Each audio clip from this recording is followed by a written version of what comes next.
آخر کار زاویار کے سامنے تانیہ اور اپنی ماں کی حقیقت آ جاتی ہے کہ یہ دونوں مل کے درے نایاب پہ کس قدر ظلم و ستم کے پہاڑ توڑتی رہی ہیں، صرف اور صرف اسے اس گھر سے اور زاویار کی زندگی سے نکالنے کے لیے۔ اور اب جا کے زاویار کو یہ بھی پتہ چل جاتا ہے کہ درے نایاب بے گناہ ہے، اس نے تو کبھی میرے ساتھ بے وفائی کی ہی نہیں۔ دراصل جنید جب آؤٹ آف کنٹری جاتا ہے تو وہاں جا کے بھی اسے یہ پریشانی رہتی ہے کہ میرا بھائی اور ماں باپ پتہ نہیں کس قدر پریشان ہوں گے حیدر کی وجہ سے، اور ساتھ ہی جنید کو یہ ٹینشن بھی ہے کہ اگر زاویار بھائی حیدر کو ڈھونڈتے ہوئے درے نایاب بھابھی تک پہنچ گئے اور حیدر کو وہاں دیکھا تو ظاہر ہے کہ حیدر کو بھابھی سے چھین کے ایک دفعہ پھر تانیہ کے حوالے کر دیں گے، جو حیدر پہ اس قدر ظلم و ستم ڈھاتی رہی ہے۔ اور درے نایاب بھابھی حیدر کے بغیر بھلا کیسے زندہ رہیں گی؟ اسی لیے گھر والوں کو صرف یہ دکھانے کے لیے کہ صرف میں ہی آؤٹ آف کنٹری نہیں آیا بلکہ حیدر بھی میرے ساتھ ہے، جنید اپنے گھر والوں کو کال کر کے کہتا ہے کہ مجھے پتا ہے آپ لوگ حیدر کے لیے پریشان ہیں، لیکن پریشان ہونا چھوڑ دیں کیونکہ حیدر محفوظ ہاتھوں میں ہے۔ اس وقت درے نایاب بھابھی اور حیدر دونوں ہی میرے ساتھ ہیں، اور یہ سب ہم نے مجبوری کے تحت کیا ہے جب ہمیں پتا چلا کہ زاویار بھائی حیدر کو لے کے آؤٹ آف کنٹری جانے کا پلان بنا رہے ہیں، کیونکہ آپ لوگوں کو اندازہ تو ہو ہی چکا تھا کہ بھابھی حیدر کی کسٹڈی کا کیس جیتنے والی ہیں۔ تو آپ لوگوں نے کیا سوچا کہ درے نایاب بھابھی سے حیدر کو اتنا دور کر دیں گے کہ وہ ساری زندگی اس کی شکل دیکھنے کو ترسیں؟ زاویار کا تو غصے سے خون کھولنے لگتا ہے کہ جنید کی جرت کیسے ہوئی۔ سب سے پہلے تو کہتا ہے کہ تم درے نایاب کو کس رشتے سے بھابھی کہہ رہے ہو جبکہ ہم دونوں کی تو طلاق ہونے والی ہے۔ جنید کہتا ہے کہ جب طلاق ہو جائے گی تو میں انہیں بھابھی کہنا چھوڑ دوں گا، فی الحال تو وہ میرے لیے بھابھی ہی ہیں اور بہت قابل عزت ہیں۔ اور ساتھ ہی یہ بھی بتا دیتا ہے کہ آپ جس عورت سے شادی کرنے والے ہیں کاش کہ آپ کو اس کا اصل چہرہ نظر آ جائے، کیونکہ بھائی ہم سب کی زندگیاں تباہ کرنے کے پیچھے اسی عورت کا ہاتھ ہے۔ یہ کہہ کے جنید تو کال بند کر دیتا ہے، جبکہ نگار کڑیوں سے کڑیاں جوڑتے ہوئے تانیہ سے کہتی ہے کہ اگر حیدر جنید کے پاس ہے تو تم نے ہمارے ساتھ آخر گھر پہ ڈاکہ پڑنے کا ڈرامہ کس لیے کیا اور حیدر کی کڈنیپنگ کا؟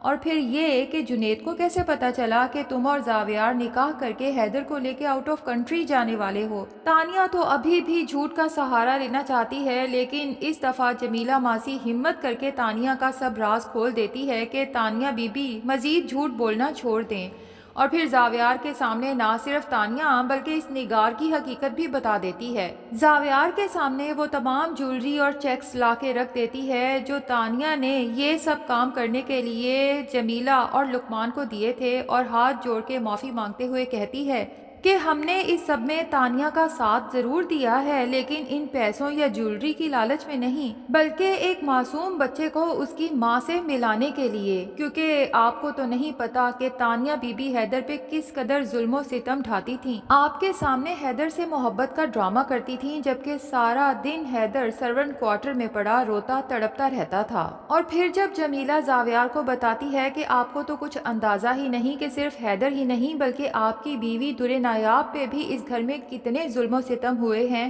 کیونکہ تانیہ اور نگار بی بی دونوں ہی درے نایاب بی بی کو اس گھر سے نکالنا چاہتی تھیں۔ اور پھر لقمان آگے بڑھ کے معافی مانگتا ہے، زاویار سے کہتا ہے کہ صاحب جی مجھے معاف کر دیں، درے نایاب بی بی اور جنید صاحب کا آپس میں کوئی چکر نہیں ہے، بلکہ یہ سب میں نے پیسوں کی لالچ میں آ کے تانیہ بی بی کے کہنے پہ کیا ہے۔ میں نے ہی درے نایاب بی بی کے محلے میں جا کے یہ افواہیں پھیلائی تھیں کہ وہ اپنے دیور کے ساتھ گھر سے بھاگی ہیں۔ جمیلہ کہتی ہے لیکن پھر بھی درے نایاب بی بی کا دل اتنا بڑا ہے کہ ہم نے تو ان سے اپنے گناہوں کی معافی مانگ لی ہے اور انہوں نے ہمیں دل سے معاف بھی کر دیا ہے۔ زاویار تو یہ سب سنتا جاتا ہے، حیرت اور شرمندگی کے سمندر میں ڈوبتا جاتا ہے کہ اتنا بڑا سمجھدار سکسیسفل بزنس مین ہونے کے باوجود وہ اپنے گھر کی عورتوں کی سیاست نہیں سمجھ سکا۔ ان سب کی باتوں میں آ کے اپنی نیک پاک اور معصوم بیوی پر کس قدر ظلم و ستم کے پہاڑ ڈھائے۔ اگر آج بھی جمیلہ یہ سب نہ بتاتی تو زاویار کو تو کبھی پتہ ہی نہ چلتا۔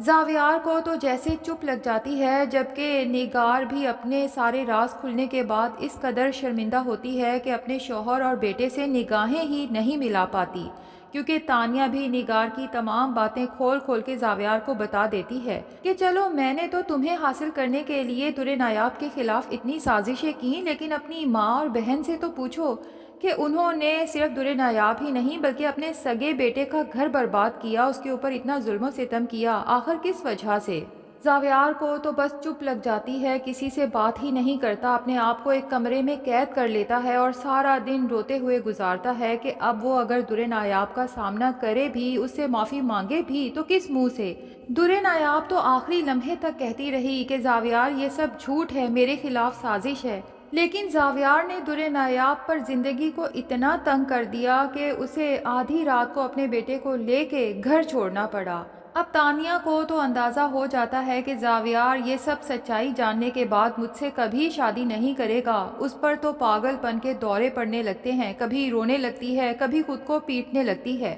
اور زاویار کی منت سماجت کرتی ہے کہ زاویار اگر تم مجھے نہ ملے تو میں مر جاؤں گی۔ تو بالآخر زاویار بھی پھٹ پڑتا ہے کہ اگر مرتی ہو تو مر جاؤ، مجھے تمہاری کوئی پرواہ نہیں ہے۔ دوسری طرف در نایاب کی دادی جب دیکھتی ہیں کہ ایک طرف اس کی جاب ہے، دوسری طرف کسٹڈی کا کیس ہے، پھر دادی اور حیدر کا خیال رکھنا ہے، تو وہ پریشان ہو کر کہتی ہیں کہ در نایاب تم اتنا سب کچھ بھلا اکیلے کیسے کرو گی؟ اور پھر گھر چھوڑنے کے بعد کسٹڈی کے کیس کے ساتھ اخراجات بھی اتنے بڑھ چکے ہیں، تم اکیلی بھلا یہ سب کیسے پورا کرو گی؟ تو نایاب اپنی دادی کو حوصلہ دیتی ہے کہ دادی بھلا آپ اتنی نا امید کیسے ہو سکتی ہیں جو ساری زندگی مجھے امید کی کرن دکھاتی آئی ہے؟ اگر اللہ نے ابھی تک ہمارا ساتھ دیا ہے تو آگے بھی یقیناً ہمارے لیے آسانیاں پیدا کرے گا۔ دوسری طرف نگار اور جویریہ نے بھی خود کو کمرے میں قید کر رکھا ہے، رو رو کے برا حال ہے۔ نگار جویریہ سے کہتی ہے کہ میں کیسی ماں ہوں، میری وجہ سے میرے دونوں بیٹوں کی زندگیاں برباد ہو چکی ہیں، دونوں ہی اس وقت دکھ اور تکلیف میں مبتلا ہیں۔